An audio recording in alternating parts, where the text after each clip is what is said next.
Okay. As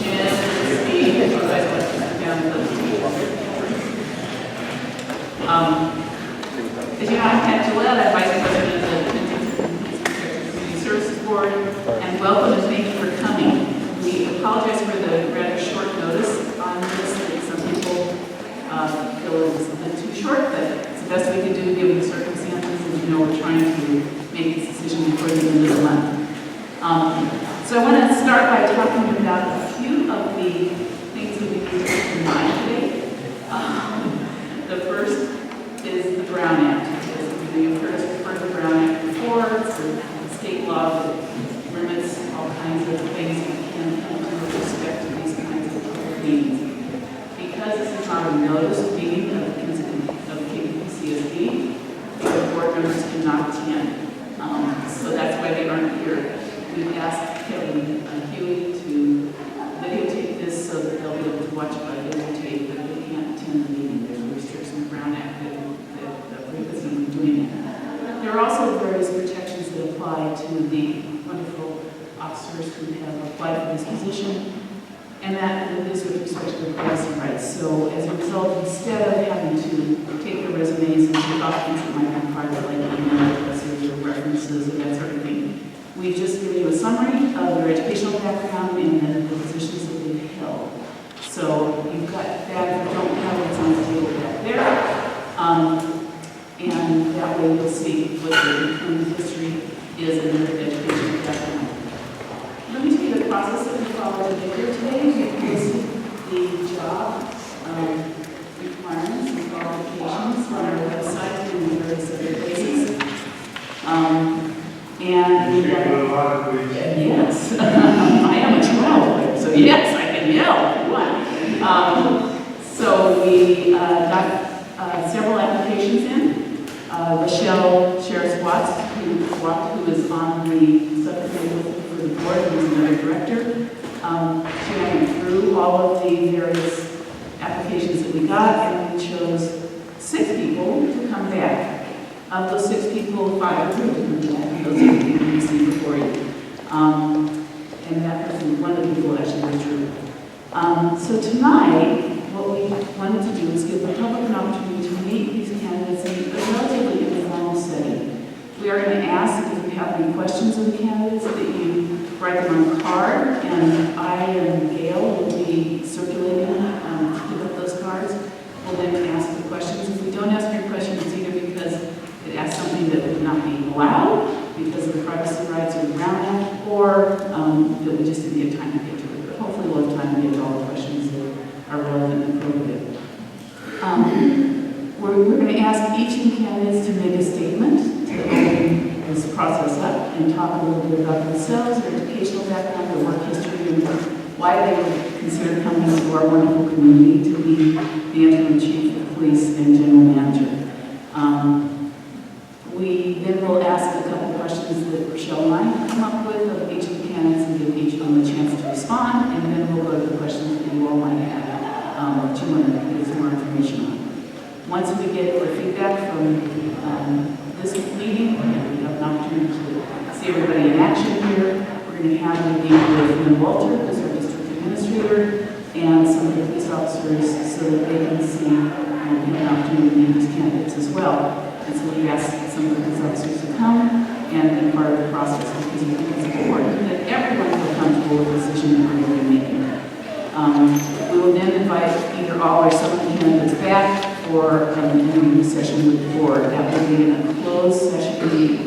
In that meeting, we will be able to go into some of the more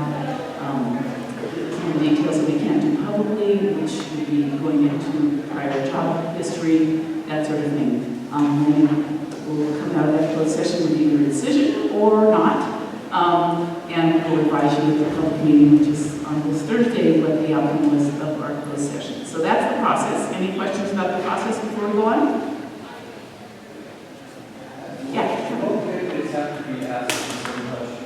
We are going to ask all the candidates the same questions. Right. Okay. Any other questions?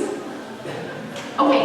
So let me have you first just introduce yourselves with your name, and then we'll start at that. No, that's the W. Start at this end. And then you go first. everyone just say their names so that people can see who you are, the resolution that we gave out, the one we stapled that everyone can see. That way we'll know who's talking. Okay, you want to stand again or is this world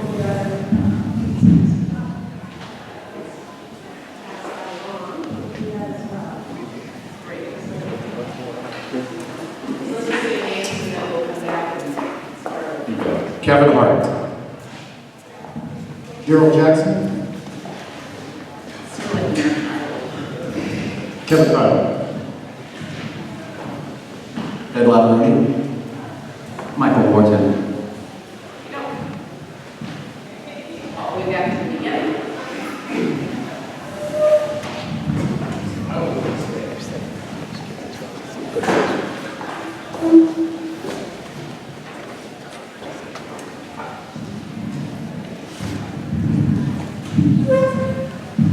Everyone hear me? Just want to make sure everyone can hear all of that.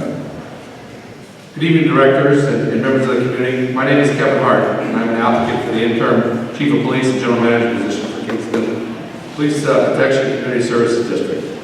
I currently work for the Department of State Hospitals as the Chief of Law Enforcement. I manage and oversee the patrol and investigative operations of 5 state hospitals. Prior to my current position, I worked with the Department of Justice as a law enforcement consultant for the California Police Officer Standards and Training. My specific assignment was the program administrator for the Sherwood Block Leadership Institute program. Immediately prior to working in that post, I was a division commander for the Alameda County Sheriff's Office. I provided daily management and oversight of the Law Enforcement Services Division, which included all patrol investigations, and I retired in 2012. During my 31 years with the Sheriff's Office, I managed operational and administrative positions in all ranks in a number of different assignments. I always maintained an open door policy, operated my units with transparency, and held my employees accountable, yet empowered them to do the job effectively. Understanding fiscal resources are limited, bringing new and creative ideas that can be implemented using local and regional collaborative resources to maximize community service as a vision must be shared by all California law enforcement, which I would implement within this organization. I have extensive experience administering police agency budgets, which include the research, development, submission of federal and state grants.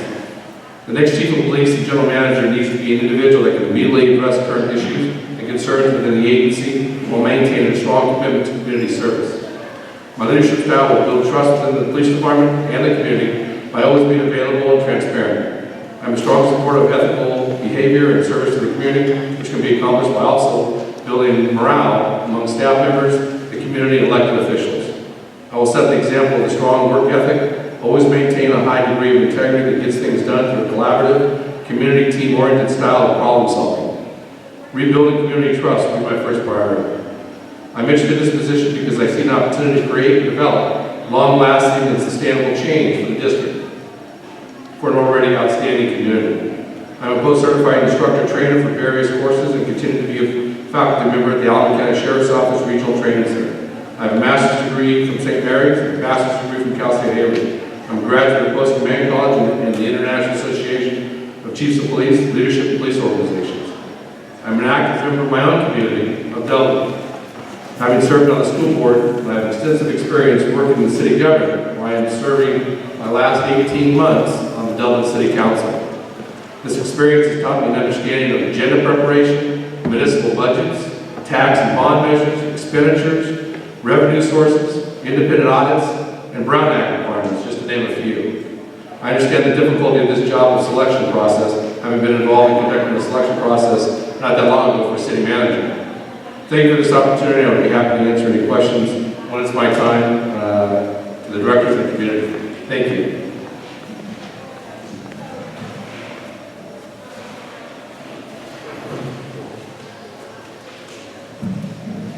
Good evening. Speak a little bit slower so we can hear you, understand you better. Sure. Okay. My name is Gerald Jackson. I am currently an investigator for the San Francisco District Attorney's Office. I was specifically requested and hired to be a part of special investigations, public and police corruption. I've been doing so for approximately 2 years now. Prior to that, I retired from the Contra Costa County District Attorney's Office as a lieutenant of inspectors, where I managed the homicide, elder abuse, sexual assault, public corruptions, general felonies, and the California Witness Relocation and Protection Program, which is administered through the Department of Justice. I did that for approximately 6 years. Also, managing the officer-involved protocol for Contra Costa County for 6, and actually working as an investigator for an additional 6 years. Prior to that, I worked at Richmond Police Department. I worked every aspect of policing, from patrol to personnel, including background investigations, field training officer, pursuit driving instructor, domestic violence, and homicide unit, where I spent most of my time. During that time, I was also part of the community policing program, which started in the city of Richmond. Was an active member of that and utilized in 3 different neighborhoods in Richmond when that program first got started in the William Lansdowne. Prior to that, in 1985, I started at the Alameda County Probation Department. I worked at 150th in juvenile probation, did that for approximately 3 years. During my time at Contra Costa DA's office, I was responsible for instituting manual revisions, managing the overall budget of approximately $3 million. I had approximately 22 sworn investigators that I was responsible for the performance evaluations on, and with approximately 6 non-sworn persons at that time. Working for an elected official who is the top law enforcement person in Contra Costa County, I was utilized to go out to numerous communities to talk about not only criminal issues, but quality of life issues, to be a liaison from the DA's office and to work with the police departments that are represented in Contra Costa County. My education is that I possess a master's from St. Mary's College in Leadership Studies. I have a bachelor's of science in criminal justice management, which I completed at Union Institute University. Prior to that, I was at Cal State Hayward, and was Cal State Hayward, studying industrial psychology. I hold a my post certificates, my basic, intermediate, advanced, my supervisory, my management certificates. I understand Contra Costa, West Contra Costa County well. I've been here for over 45 years. I still reside in the Richmond-Also Brandon area, right by me as a high school, and product of this county. I understand the importance of accountability. I have personally been involved in several high-profile cases involving police officer conduct in my career. I also understand the needs of the Kensington Police Department. I'd be happy to answer any questions that you may have at any given time. Thank you very much for your time.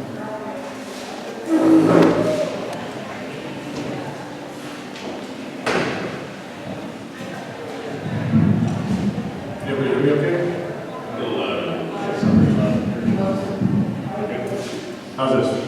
Okay, good. Good evening again, everybody. My name is Kevin Kyle. I retired at the end of 2012 as the chief of police for the city of Santa Clara. Santa Clara, as you know, is adjacent to San Jose. It's a community of about 118,000 people. I'm at a department of, at its peak, of 227 employees, about 150 of those being sworn officers, and the rest being professional staff and other employees.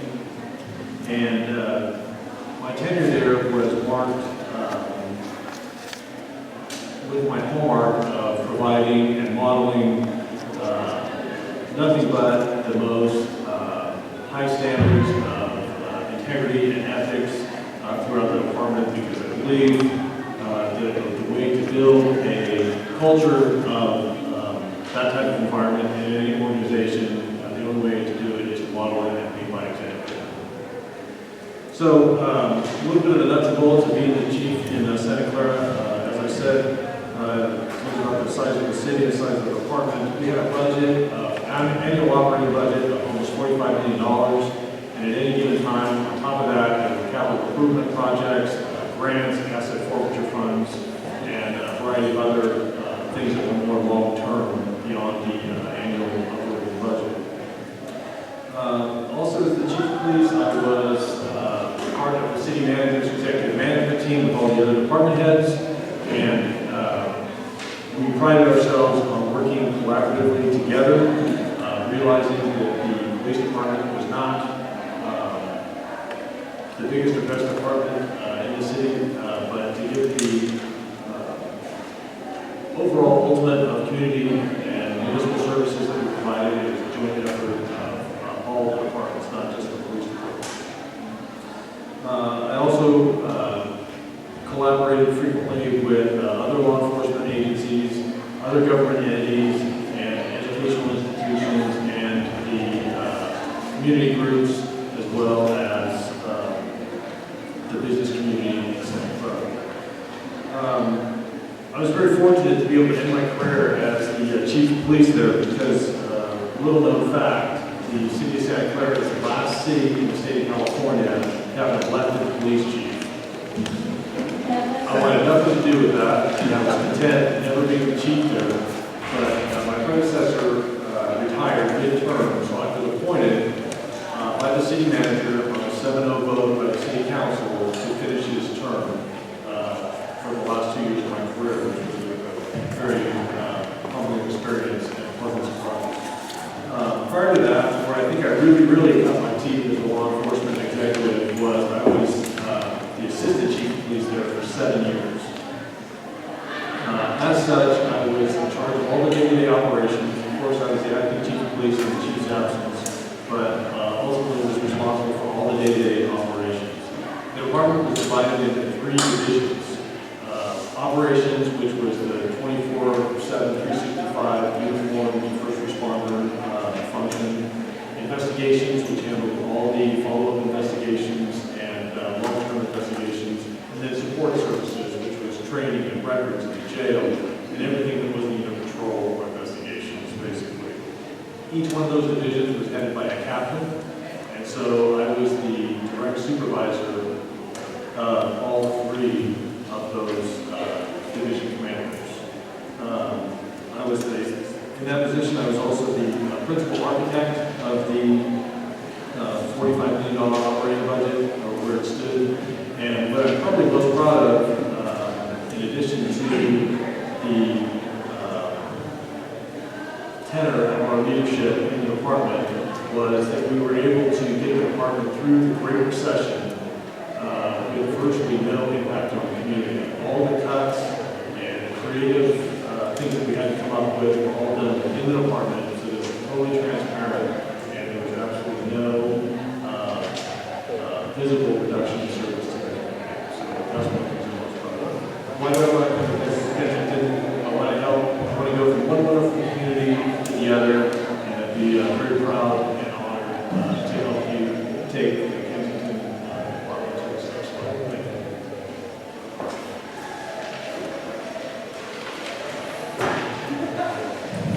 Good evening. Can everybody hear me? My name's Ed Labaroni. Comparison to the right. I decided not to, because that's just not me. I'm not that formal of a person to compare something to the right. Is it better? Okay. My movement or employment history, I want to start to talk about where I come from and what made me what I am, what brought me to law enforcement. I grew up in a small town in San Luis, south of here. I lived there for about 47 years. My family was native generation residents. We were part of the Yancey party that settled in San Jose. And I enjoyed staying. I wanted a small town, so I stuck it out there. Went to college, came back, went to work for started my career in law enforcement. Doing was my right in probation. I was a probation officer in San Diego County for about 3 years, 2.5 years. Decided I wanted to get into law enforcement and went to work for the county of Santa Clara, where I started as a deputy sheriff. The best thing about my time in Santa Clara when I was a deputy sheriff, I was a school resource officer. One of the most rewarding things I've ever done good friends were children that I dealt with when they were 15 and 16 years old. They're now good friends as adults. One's a police officer, one's a property manager, and selling a millionaire. He was in trouble. The other was strict. He was a police officer. I rose up through the ranks. I was a sergeant. I was a lieutenant. Did all my time as a lieutenant in special operations, which was formed after 9/11. To handle all the anti-terrorism. We also had narcotics, vice, criminal intelligence, all the special teams, all the Homeland Security grants, and one of my main jobs, was managing $50 million in Homeland Security grants and writing those. And that was crazy because they changed constantly. I ended my career, I was a captain for almost 9 years, actually almost 10 years. And I ended up working special operations, but I had assignments running the patrol division. I spent 3.5 years at Stanford University as a liaison there and overseeing law enforcement at Stanford University, which is a new place. And I was also ran jails administration. I retired in December 2013 when I was the division commander for the special operations division. And part of our job there was handling all the sensitive investigations. There was a cop involved, a political official involved, and the sheriff's office was going to investigate. My division handled it, and I had a office investigation. I retired in December 2015, and 3 weeks later I unretired and went to work as a favorite for a client at the Monterey County Sheriff's Office as the chief deputy, where I ran half of that department. About 275 employees, $40–50 million operating budget, and a $85 million jail expansion that I was in charge of while I was there. Stayed there until November. The sheriff was running re-election, lost his election. I left right after the election. The final results came in. Monterey County was an interesting place to work. It's a very low education level county, very frustrating place to work. It becomes a high education area like the Bay Area. Why I want to be the chief, I think this is a unique experience. I knew somebody that came to work here about 30 years ago. I kind of followed this small district, small police department for several years off and on. Watched the things that came out in the news. I watched what happened over this year. I was the chief leading and executive director. And I thought, maybe I can do something here. Maybe I can help. And I believe I can. I also have experience. I was on our city council for 4 years. I was there at the city of San Juan Bautista. And we handled the hiring of the city manager. We handled outsourcing our police department. And we had a contract with the sheriff's department back and forth on issues with that. We also handled some issues. We had a volunteer fire department. I was on that volunteer department for 30 years. I stepped down when I got into council. What I helped on. And my time's up. Thank you.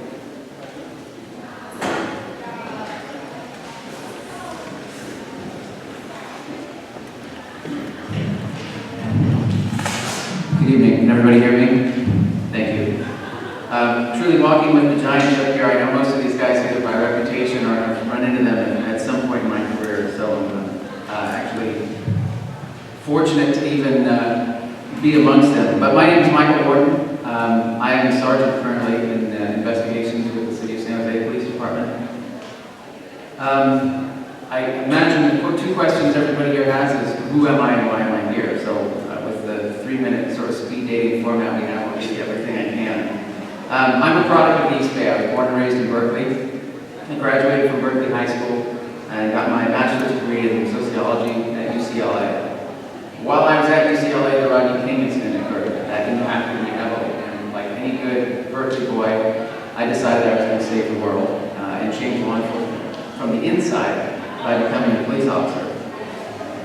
So I moved back to the Bay Area and I got a job as a police officer. And the first place that offered me a job during the big recession, one before we had now, with the Los Gatos Police Department, which was a small, relatively affluent community, a lot like Kensington here. Again, like many young men, once you sort of establish yourself in your career, the lure of adventure and more opportunity in the big city called to me, and I moved over to our neighbor, our big brother, the San Jose Police Department. I've been there now for almost 18 years, for a total of over 21 years of law enforcement experience. At San Jose PD, I've been very fortunate to work a number of great assignments and received a lot of great training. I've also been a school liaison officer. I've worked as a sexual assault investigator, field training officer, even a traffic officer on a motorcycle wearing those silly boots. I was promoted to sergeant, and as a sergeant, I was called back into sexual assault as a supervisor, where I supervised a team of 5 detectives and was responsible for doing any investigations that were officer involved. So I have a lot of experience working with internal affairs and doing officer involved investigations as well. And I ran 2 of the smaller units in our investigative unit as a sergeant, both the missing persons, which is responsible for every missing persons case for San Jose, which you probably know is a city of over 1 million people, and our juvenile crimes unit, which handles everything from graffiti to attempted murder, because once it becomes a murder, homicide handles those. Also, while doing those things, I received training as an evidence technician, tactical rifle operator. I'm an instructor at the San Jose Police Academy, and while I was a school liaison officer, school shootings were a hot topic at the time.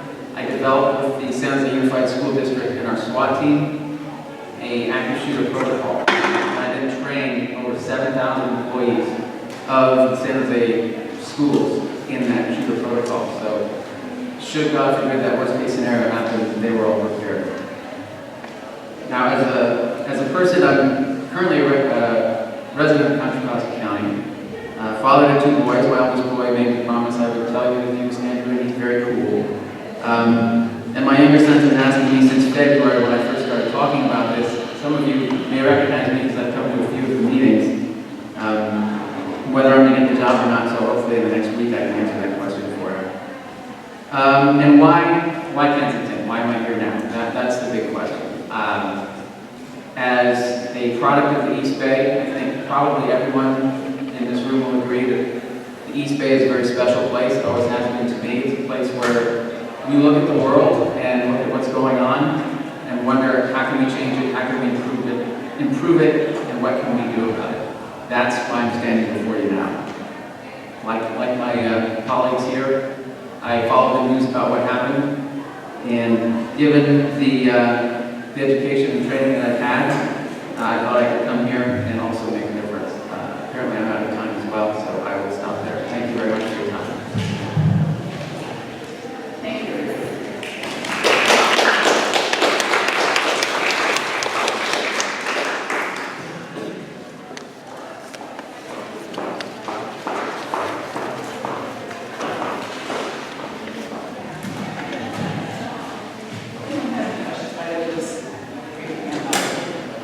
Okay. Well, I can already see that this is going to be more difficult, not easier. So what we'll do, I think, we'll just start this first question. We'll just go down again in order, and then the next one will switch up. And everyone will basically have kind of the same pattern. Then it'll give you a signal. So this is our first question. Given that we are filling a short-term position with quite diverse responsibilities, as Chief of Police and General Manager for Kensington, what primary goals would you like to accomplish? What task or tasks do you feel might need to be set aside in the interest of success for your main objective?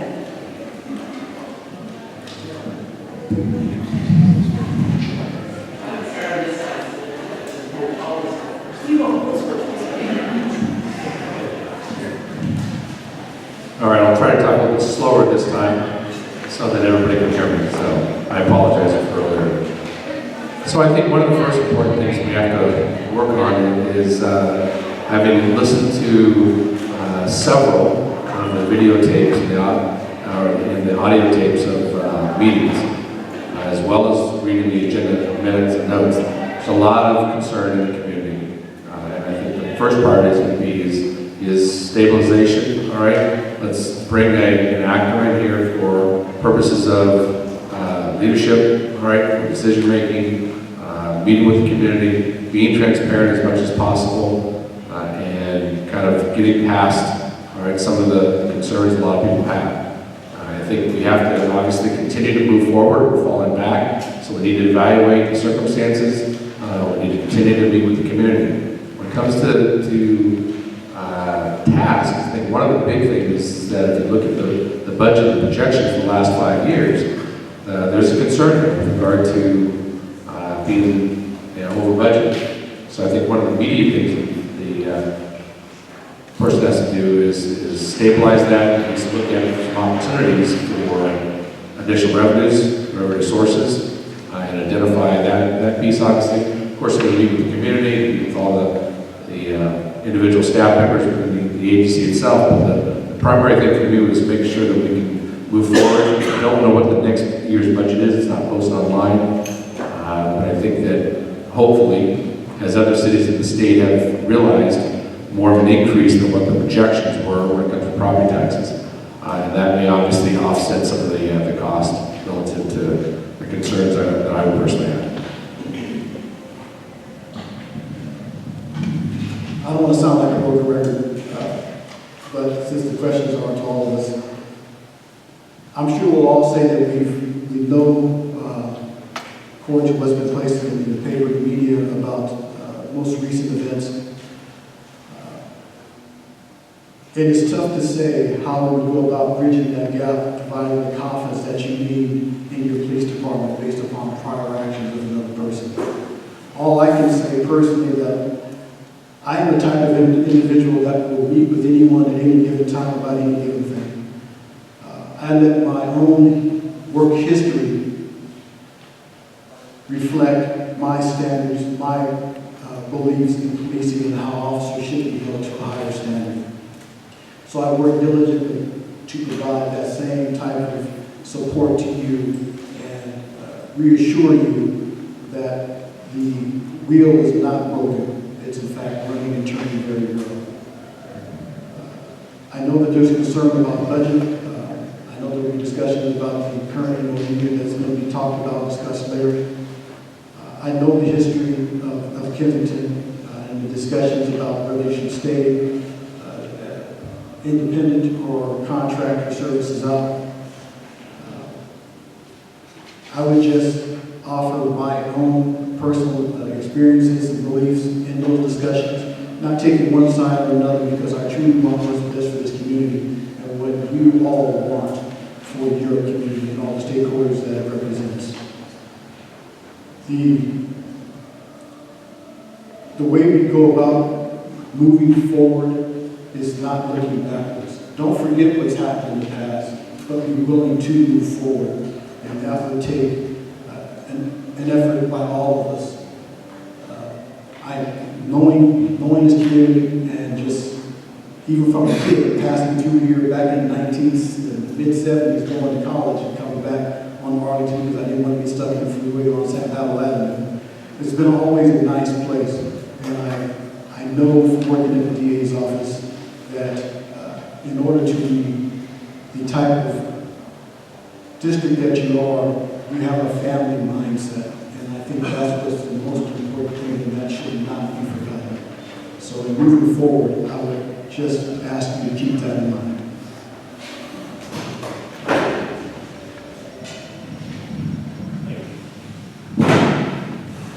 So in the context of this being a relatively short-term assignment, the first thing I would do is get explicit marching orders from the board of directors.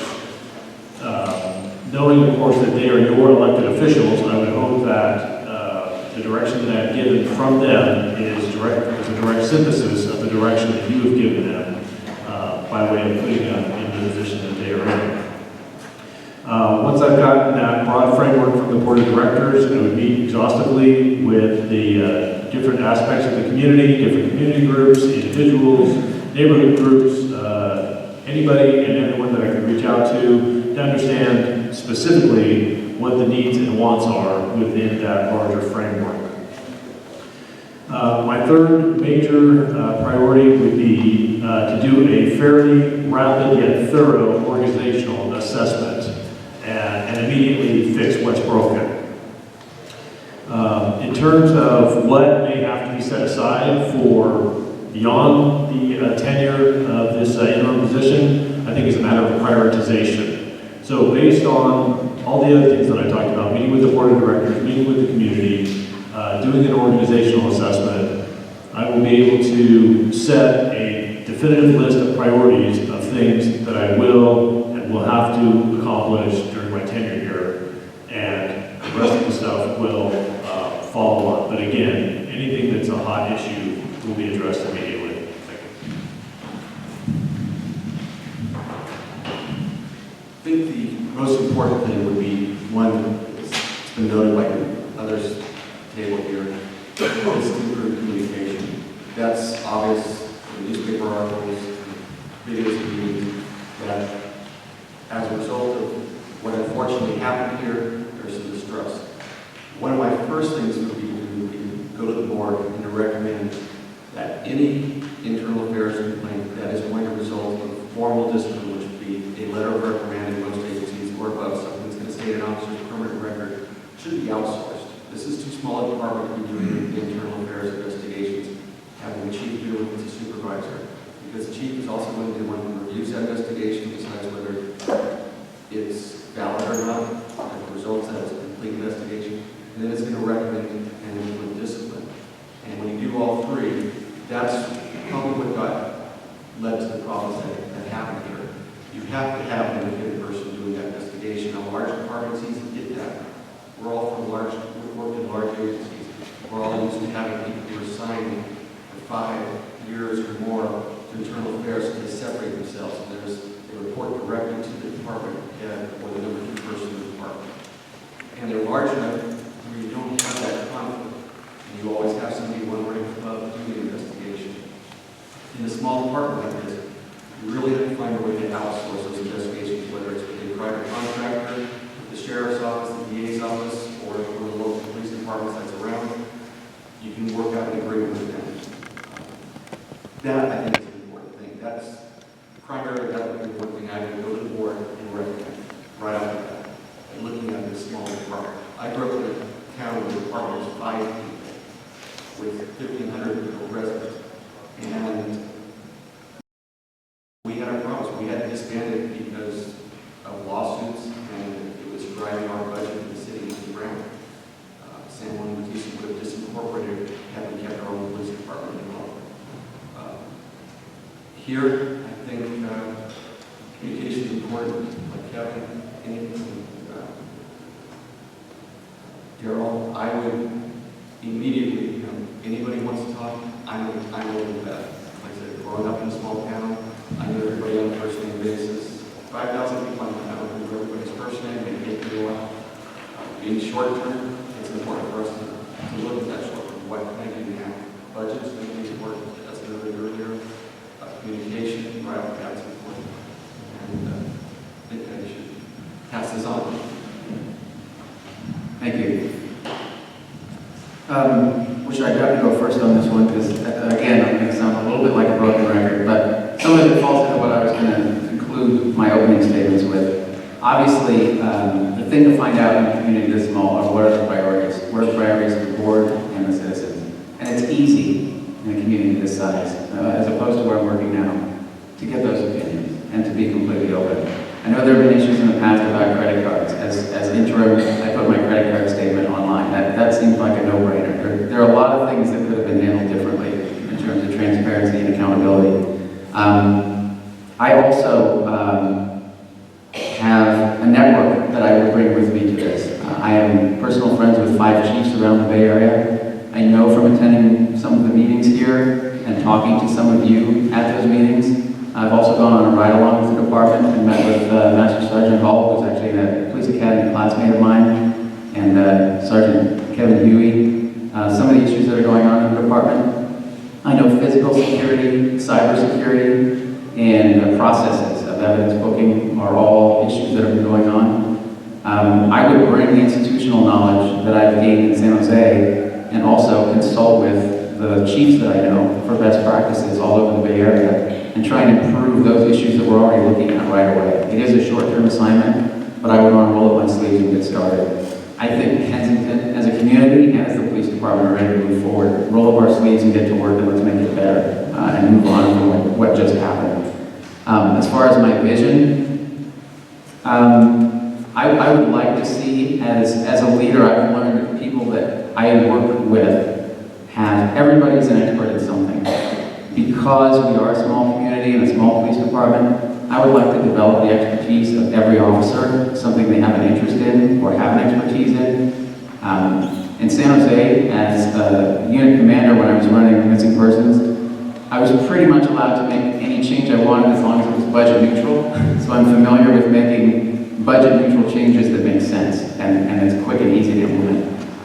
And I would like to get our officers trained in various fields of their interests so we have expertise that we can draw on within the department should the big one hit. And if we're prepared for the big ones, then we are much better prepared to handle smaller things day to day.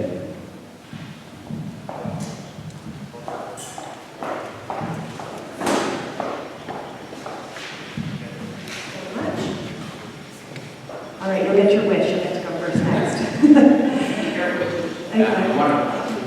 And then the third question will start.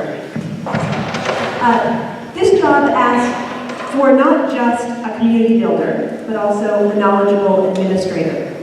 How has your previous experience prepared you not only to head up the police, but also general manager function in Kensington?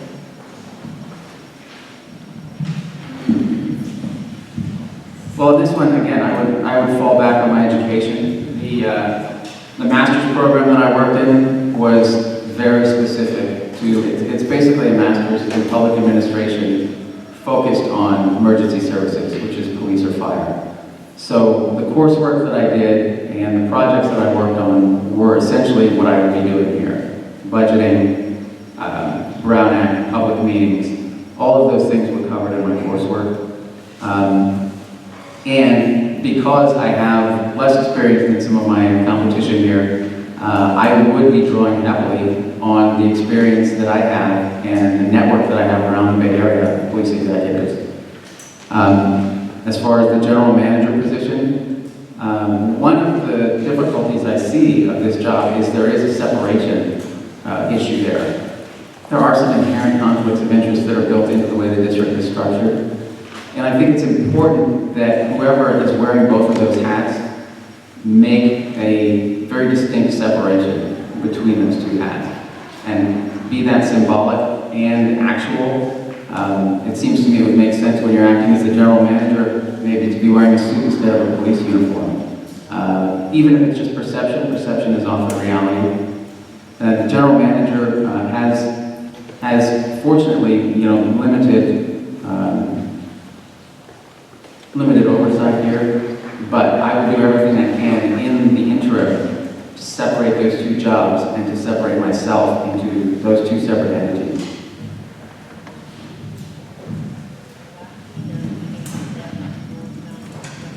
In my experience in law enforcement, I believe it's prepared me well for this. I've managed, supervised units as a sergeant, larger than your department.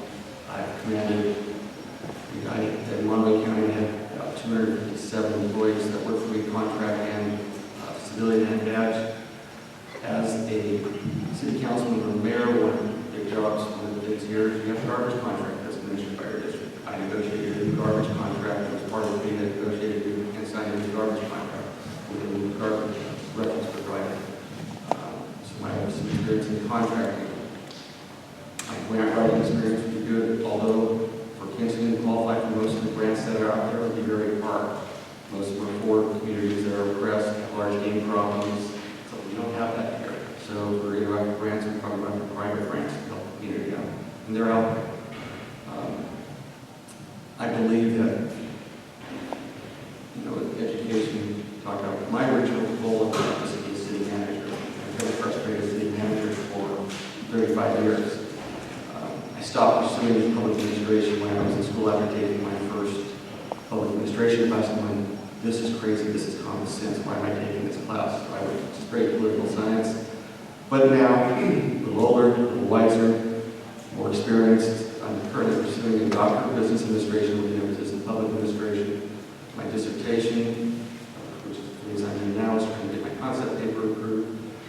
My dissertation is going to be on police officer recruitment and retention. Initially, I was going to do it on the state retirement system and unfunded liabilities. So I understand that area. I did 2 years worth of research on it, and my dissertation chair says, nope, this isn't it. and bring it down a little bit, you're too far up in this clouds, so bring it down ground level. So now I'm being a police officer of criminal retention. I've done extensive research on that, retired system, budgets. I've written several budgets, both in the sheriff's department. I was on the chair of the budget committee for the city of San Juan Bautista, also chair of the public safety committee. In my background, both as a firefighter, volunteer firefighter for 30 years, police and law enforcement for 30 years, and as well provided the experience to handle this. Jobs aren't hard, it's just making the right decision and making decisions we need to make. Chief Kyle and I were talking outside, one of our frustrations in life was getting people to make decisions at the program to do something. Sometimes you have to do something, even if, as long as you do this right thing, you have done the wrong thing, it's better than doing nothing. That's the most important thing for whoever gets this job, whoever the vibe is selected, is that we do something we can do here, we can't sit there and do nothing. That's where I'm at. Thank you. I spent my entire full-time paid law enforcement career with the same agency, and that spanned a little bit over 30 years. So either as an officer, or a supervisor, or a manager, or an administrator, I want to say I've seen it all and done it all in terms of municipal law enforcement, but it's close. So I would say that my experience rising through the ranks with the same agency sort of speaks for itself as far as being able to provide the leadership that you are after as the chief of police. So I believe the question was, how am I suited to perform the other part of this role, that being the general manager of the district? Well, I found is that the higher I moved up in the law enforcement chain of command, the less police work I actually did and got involved with. And I can't tell you how many days as I was driving home, I thought and longed about being a policeman again, because I had spent the day negotiating contracts with general contractors, IT people for computers, be it hardware or software, or service agreements to keep it all running. I dealt with pest control companies, I dealt with landscapers, plumbers, mechanical companies, flooring, janitorial, you name it, because we had our own facilities within the city. We had ultimate responsibility for essentially running every aspect of the operation, not just the classic policing. So I would say that in some respects, I was actually the general manager of our police department as well on any given day. And to be perfectly honest with you, it was those sort of unexpected things that made the job so rewarding. I found that I had to be very careful about, other than the standard meetings that every chief executive has to encounter every day, that I was very careful not to plan out my day in any great detail, because there would always be a curveball that would come at some point during the day that would cause me to abandon my preconceived notion of what my day was going to look like. And often it involved doing many of the duties that would be typical of your general manager. Thank you.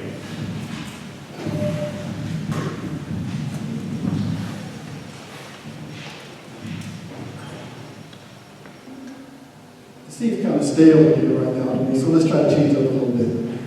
I have work budgets in my career. I've done grant proposals, CalRAP budgets, and if you've never dealt with people coming in and out of programs, always adjusting figures to make it match. But I guess what's most important is I'm kind of stingy. I don't spend money just to be spending money. I do try to find the best way to utilize resources as best possible without going overboard. While working at Richmond Police Department, I was the minority police officer president. There was only about 204 of us at the time, and our budget wasn't that great as a minority association, but I managed to budget that, and we always were in compliance with Internal Revenue Service. When I was promoted to a manager in the district attorney's office, I was placed with sole responsibilities for managing monies for grant purposes, for relocation programs, victim of violent crimes, and others. But I'm going to say this. I've never thought about being a general manager in my life. I thought about being a police officer. There's nothing about it I think that I can't accomplish. And like my counterpart stated earlier, my resource pool is large, especially in this county. There is not a single police department in this county I have not been in or worked with someone in. And one of my closest friends is Jim Goings, the finance manager, director at City of Richmond. So I'm sure that if I have any questions, have any problems, I can not only turn to some of you in this audience, I'm sure I can turn outside to get some questions answered as well. Thank you.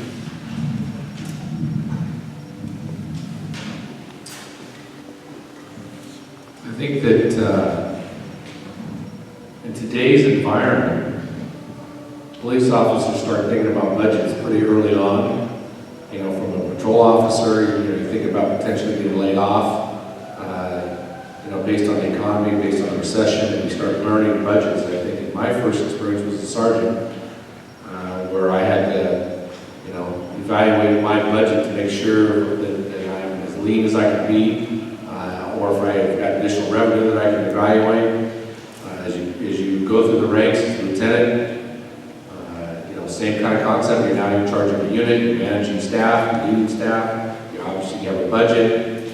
As a captain, I had to review, obviously, continue to review the budget, where you also have to look at the lean times. And in Alabama County, we were in sorely need of obviously, like every other community, resources, financial resources, and went through an experience of having to potentially lay employees off. As a division commander, you oversaw the whole entire division. So I've overseen a budget from $2 million all the way up to $65 million. And I think you kind of learn going through. During the time that I was doing this as a police officer, I ran for school board because they were going to close down a school that my children were going to. So I said, this can't be, why would this be? And I'm going to bring law and order to the school board. And I was in a rude awakening when I found out how quickly about the budgets for school boards. And there is very little options you have when it comes to funding sources, especially for schools. Throughout my career, I continued to oversee budgets. I continued to gain that experience. 2008, I ran for city council in Dublin, primarily because it was going through the recession. Now what are we going to do it? And my first meeting on the city council, I had to cut 10% of the budget, and I didn't take that lightly because when you're brand new to a council member, you want to raise funds, you want to try to make sure that you can give out important resources to the community, and I had to cut 10%. So it was a huge learning experience. I think as you continue to realize and mature as a city council member or elected official, you understand how important it is for public input, how important it is to know the budget, the ins and outs of the budget, all right, to work with contractors, as mentioned before, anywhere from garbage contracts to planning and research to parks and recreation. What are you going to cut?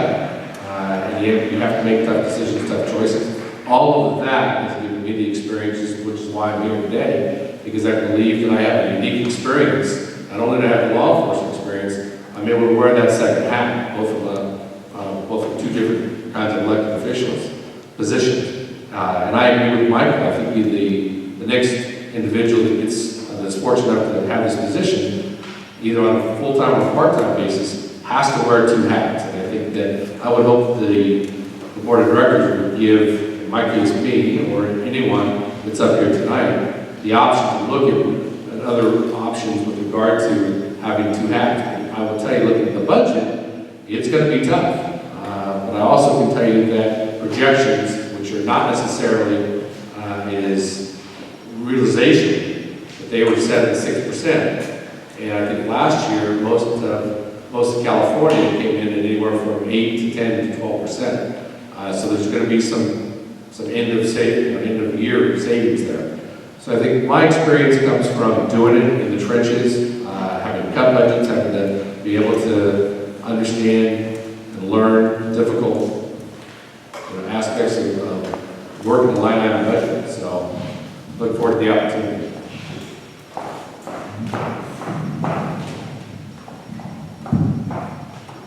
Okay, so we're going to, in the interest of moving things along, you have such interesting questions, we're going to move on to community member questions. So, I'll do this one and then I'll have you. Okay. How important are community relations in balance with law enforcement and crime reduction? What methods have you undertaken in the past to strengthen this relationship? I.e., foot patrol, bicycle patrols, etc.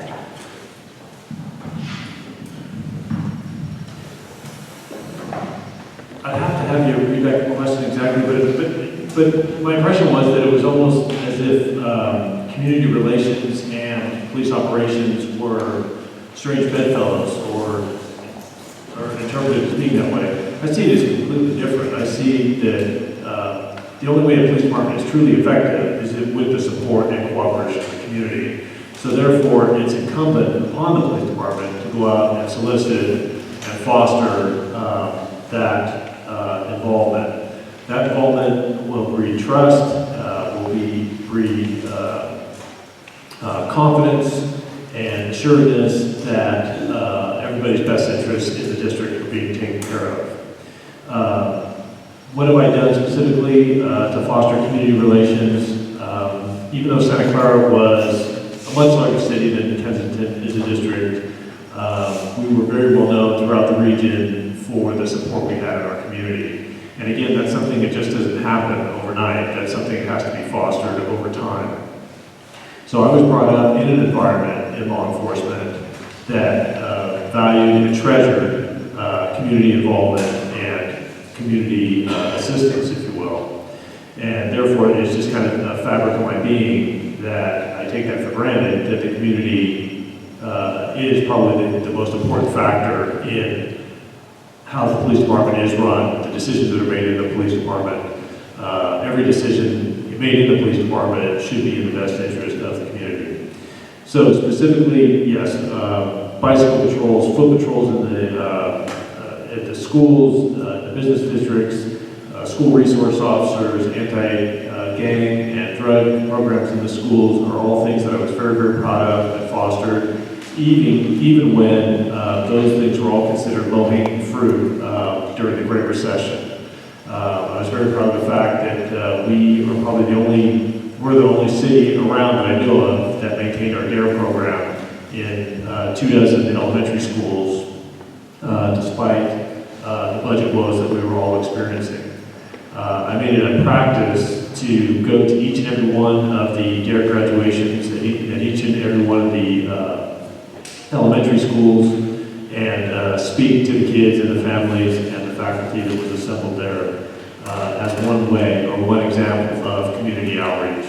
We also, like Kensington does, had a wildly successful Citizens Police Academy program that I was actually founder of in the mid-90s in Santa Clara that I'm proud to say is still going strong today. That is an awesome community relations tool and a great outreach tool where you do a little bit of preaching to the choir, where the citizens that you invite to the class are actually police supporters. But I went out of my way to also include the media, not that they're always negative, of course, but also people that were unhappy or concerned about a particular issue with the city or the police department to make sure they were included among the students in the class so that I could better understand their concerns and hopefully they could better understand why we did the things we did.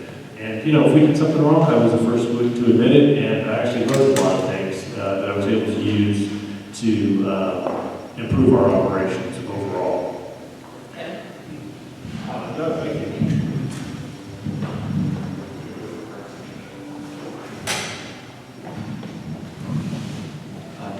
First off, I agree with what Chief Kyle said. The importance and community relations in law enforcement, those should be the same thing. When community policing became a buzzword in the 90s and elsewhere. Isn't that how cops are? I knew the first name of every police officer in the town when I was growing up. I knew the police chief. My dad owned the only towing business in town, and back in the 70s and 80s. And it was frequent. We have the highway patrol captain, the county sheriff, and the police chief for the city over for lunch or dinner. I think that's kind of how I ended up in this business, so I never thought I would get it. So, community relations is important. It is a part of it. And part of it goes into the root of who you're already hiring, how you select your officers. You've got to select people that fit your community. So that's one of the most important things a chief can do for any community, is select the right people to fit here. You've got people who are dedicated, who've been here. I believe they're still working here, so they should be good employees. So we've got to find out how best they do and what fits their personality, the ones that are here, and selecting new officers that if a vacancy comes up, selecting the right fit for this community is very important. And as far as we talked about bike patrol, there was a part of the question, foot patrols. Foot patrols are important. I'm not sure if you have somebody that's working in the Hamptons who are on the department, but otherwise, riding a bike patrol up here, I'm sorry. I love them, great ideas. I think they're essential, but from what I've seen in most of your town, it would be very hard. And I don't think we want to get the workers' comp costs associated with that. That would make sense. But foot patrols are definitely, you can walk the skills, park and walk the block, especially at night in this community, because you've got people driving through it. They use your roads as a throughway to other communities. I know one of the things I was reading is traffic's a big problem. Traffic enforcement is a great way of catching people who shouldn't be in your community, other doing bad things in your community, and committing crimes such as auto burglaries, residential burglaries, and burglaries and route buildings. But also in your business area, you've got two business areas that live down, they're not very big. It's kind of like Los Altos Hills, except Los Altos Hills had a tennis and pool swim club, and that was their only commercial property in the city that wasn't public use. So it's a very residential community. But getting out, going, talking to the community is very important for every officer. I think looking at assigning officers districts, at least the day shift and swing shift officers, areas that they would be involved in, get involved in neighborhood associations and have those, or at least assign them neighborhoods to work with.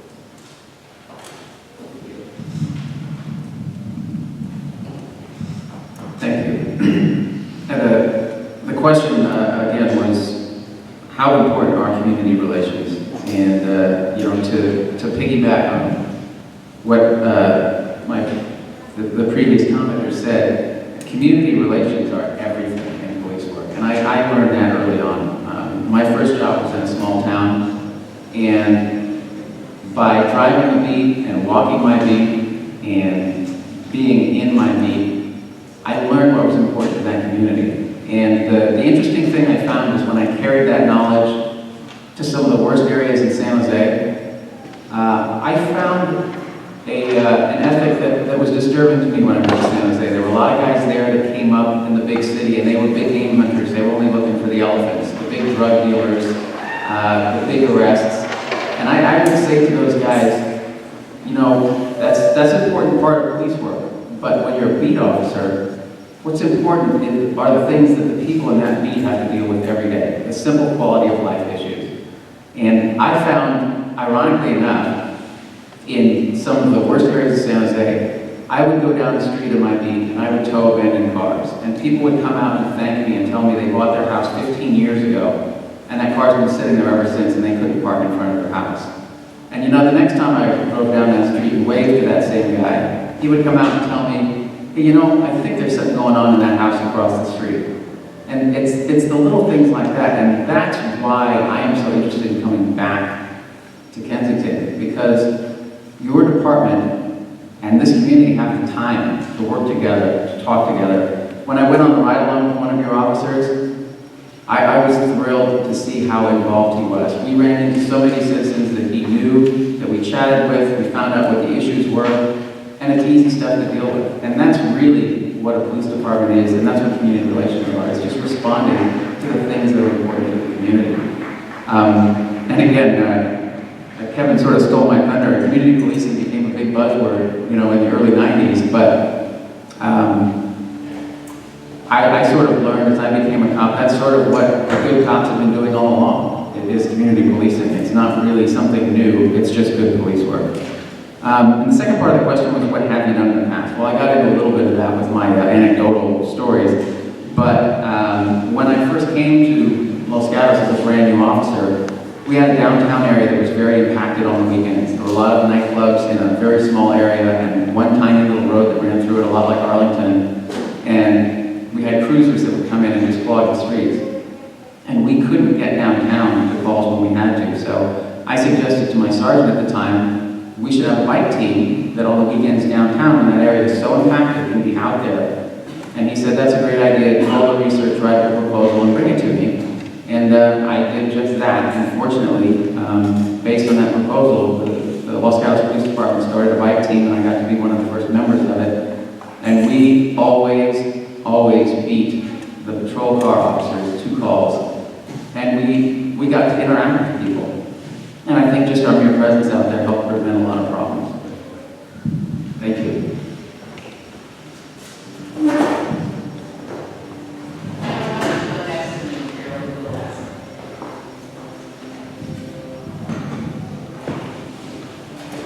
So that specific exact question was asked to me by Sheriff Plummer many years ago in the early 90s.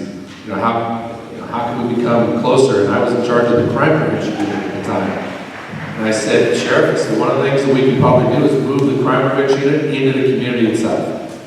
All right, so we went out there, we looked for a place to rent. All right, we had fundraisers, and I moved my entire staff and myself into the community where obviously the community could come by and we would take reports, right? They would talk to us about, things going on in the community, what needs to be fixed, we learn from what's already been talked about. I mean, clearly you're going to get consensus here about how important the community is, all right, with the police force. And Kensington has an outstanding opportunity to evaluate what's going on here, but also to move forward from this aspect and be closer to the police force.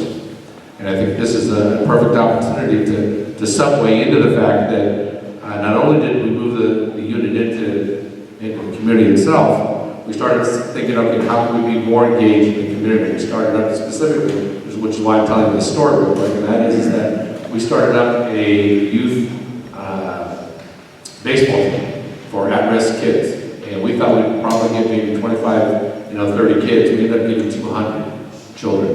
And we had an entire league, as it turned out. Another one, several years after that, we put together a farm where kids could come and learn agricultural and farming and so forth. It's a fantastic way to obviously continue to meet people, right, and be within the community. It's paramount.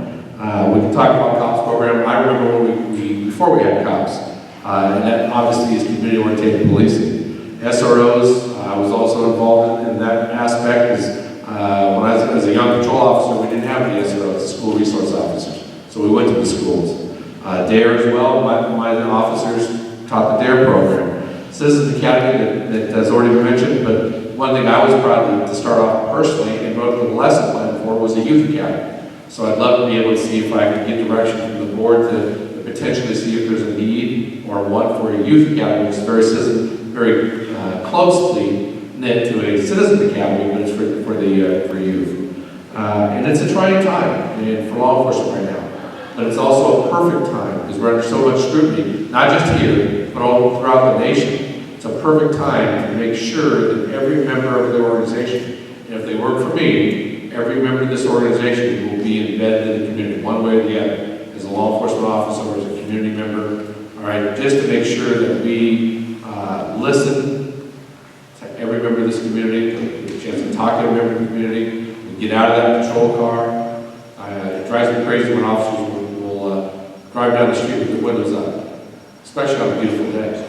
All right, so it's about empowering the community to inform us so we can develop that partnership, that strong partnership for the future. Without the community, there's no police department. So that's just one of the across the board. What I would also emphasize to you is the training of your officers. And and that's what I adhere to. In 2013, this community had a homicide occur. And I shared this with 3 or 4 people prior to this meeting. They sent me over to help that detective, new detective, work that case because he has not had that prior exposure or that experience. So I would suggest and I would insist upon the officers getting that training, being exposed to more things. If it doesn't happen here, maybe arrange it at El Cerrito, arrange it at Richmond, so they can come back and bring that exposure, that experience back to the communities to better serve them. I'm a firm believer in educating the community to keep themselves safe. One of my pet peeves is people walking or jogging, and now we have these new devices. You got headphones on, and you're stuck on your iPhones or your S6s, and you're not paying attention to what's going on around you. You assume that someone's going to stop for you, you're ready to go into a crosswalk. Well, we need to educate people because I don't want to see you being a hoodlum because you're not paying attention. So we need to educate people in that sense. I do believe in citizen academies. We need to understand what the police can and can't do and understand why we do it that way. I think that's very vital and very important in these times. What I've personally been done and exposed to in my career, I've been a bike officer. I've been a foot patrol officer. I've been a business, assigned to businesses. I've put out fake cars, police cars in neighborhoods just to try to see if that kind of changes the crime pattern. I've put undercover officers out, or investigators out in areas to see if we can elicit some information that can help curb crime. And the other big thing is identity theft. So there are ways and means of doing things, and I think that we can come up with those ideas. Thank you. So we have one last question. A number of the questions that were submitted were incorporated by some of the comments, so we decided not to ask them again. And then the one or two we're going to save for the meetings that we have in closed session. But there were 2 people who submitted a question that we like, well, that asked the following question. Have you had any experience dealing with departments where there have been claims of discrimination, either race or gender or some other category? And if so, how have you dealt with this?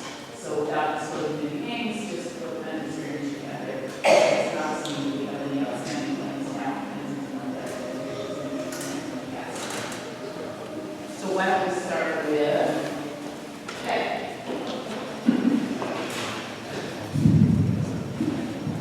And that's our last question, right?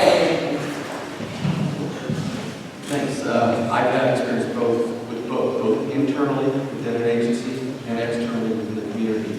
Most recently was with the Monterey County Sheriff's Department. And I was part of the reason I was brought in as an outsider. I was the first outside chief ever in that agency in the history of it.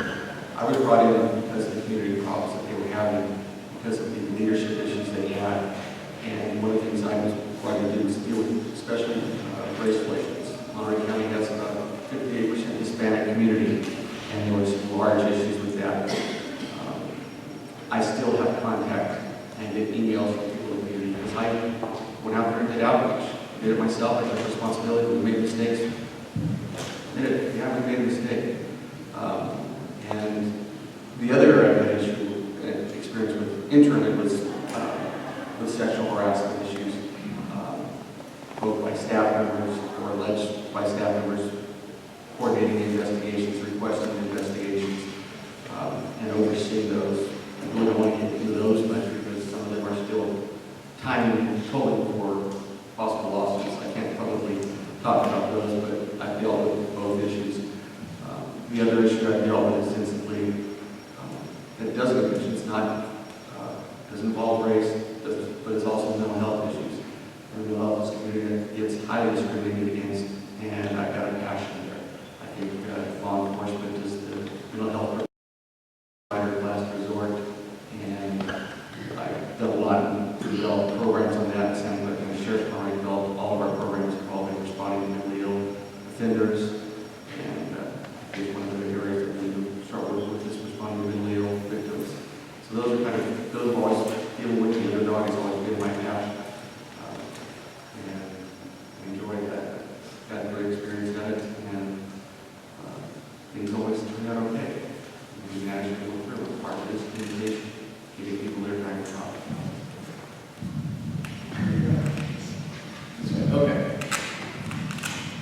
Discrimination is something that has reared its head in law enforcement since the earliest times. My experience in San Jose, there was a time when that was raised as well. And what the chief did at the time was basically start gathering demographic information on every stop we made and every search we made and compile statistics over a 2 to 3 year period. San Jose is still compiling those statistics. That was a tool to show the community that discrimination was in fact not occurring. And, you know, everybody says you can twist statistics any way you want. However, to a large degree, I think that acquitted San Jose Police Department as an institution of discrimination because it basically showed for every district that we were working in, the stops pretty much matched the ethnic makeup of that community. That's a good way to handle it. On a smaller level, in a community like this, again, I would go back to my Los Gatos experience. When I was trained there, what I learned there was when you treat everybody with dignity and respect, and you take a moment to explain. I've been accused in my 20-year-plus law enforcement career of discrimination dozens and dozens and dozens of times. Sometimes it's right when you walk up to the window of a car. Other times it can be when you're conducting an investigation. But I have found that if you take the time, which again, Kensington officers have, to explain to people, put yourself in my shoes, this is what I saw, and this is how I reacted to it, and this is why. I have learned in my career that pretty much, I have had one citizen complaint in 20 years of a lot of hard work in law enforcement. And that's because I take the time to do that. And in my mind, it's really an easy thing to avoid. If the officers understand that that is important, and I think the officers here do from what I've seen on my ride along, I don't think it really becomes an issue. But if they understand that that's what the leadership expects, it has to come from the top. Everybody needs to be treated with dignity and respect.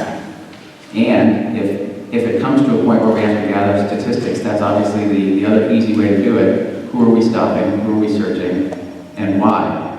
It becomes a moot point very quickly. Thank you.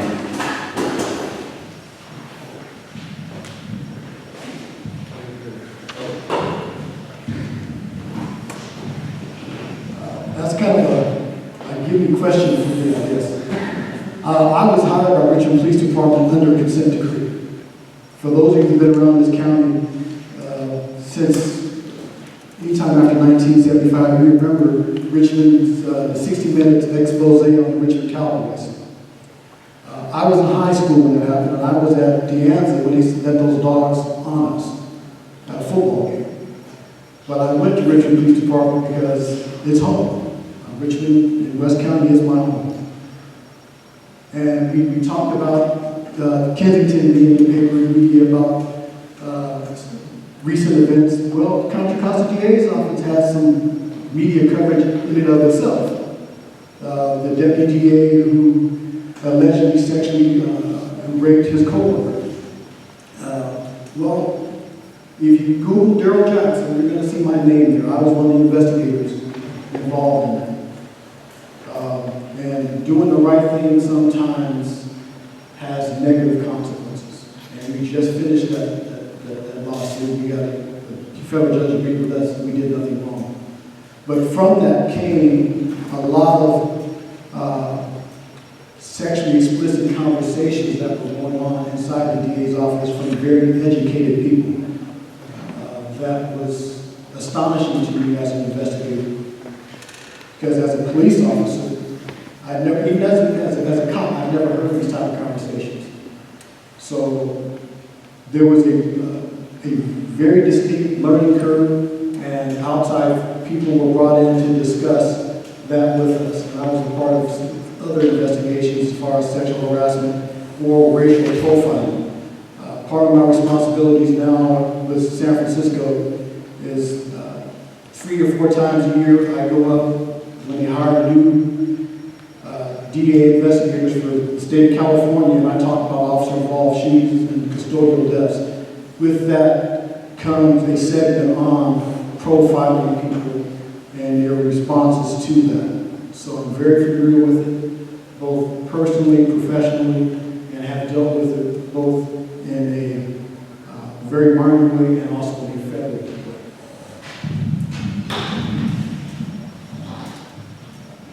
I too have investigated a number of cases, both internal and external cases, anywhere from against police officers to against professional staff, both for anywhere from sexual harassment to out-and-out crimes against others. When we talk about protected class, all law enforcement must be sensitive, and I think that law enforcement in general is becoming much more sensitive than it was many years ago. And we have we've made a lot of progress. We obviously have a lot more ways to improve. I think the beauty of this community is the fact that it is small enough to ensure that we provide that training, both in-service training. Nothing's going to cost any money, all right? Because post-police officer standards and training provides some free training online, all right? Plus they'll even pay for the instructors to come out at different locations for that training in the protected class. I am an instructor for racial profiling. I've done it many years in our academy with regard to teaching that to young police officers. It's an important element that I hold dear to myself, because making sure that we treat everyone with dignity and respect based on, not based on what their class. So I think it's extremely important to ensure that the department and the community understands how focused the police department will be is to not discriminate, obviously, and not retaliate or any kind of the issues that potentially could be out there.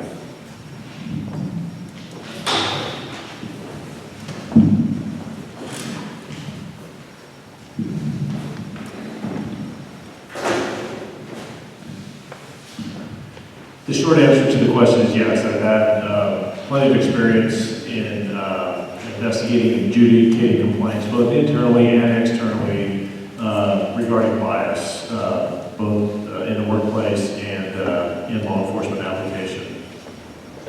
I handle those types of complaints as a supervisor, as a manager, but particularly when I was assistant chief of police and then later as the chief, the internal affairs function of the department answered directly to me as a direct report outside the chain of command.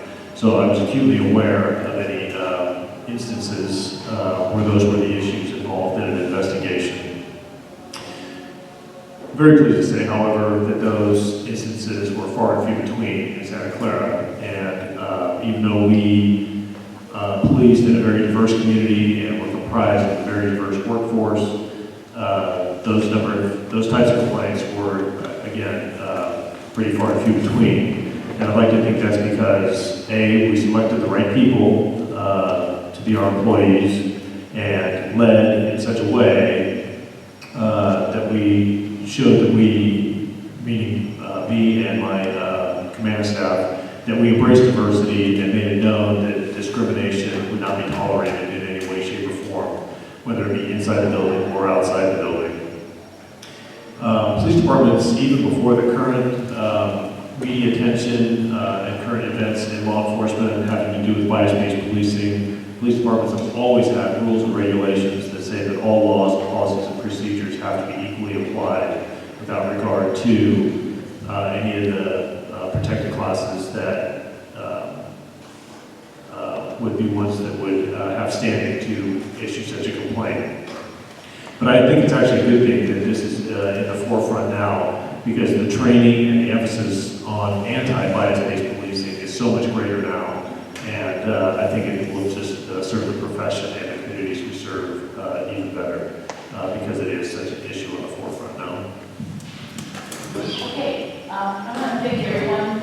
I think we should thank our wonderful candidates.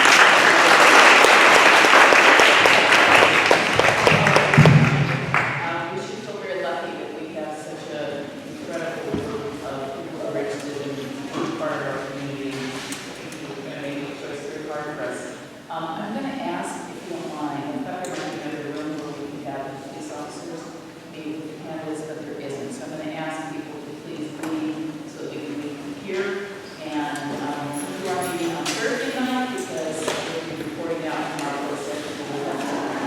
So many thanks for your questions, your attention, your concern, and your involvement.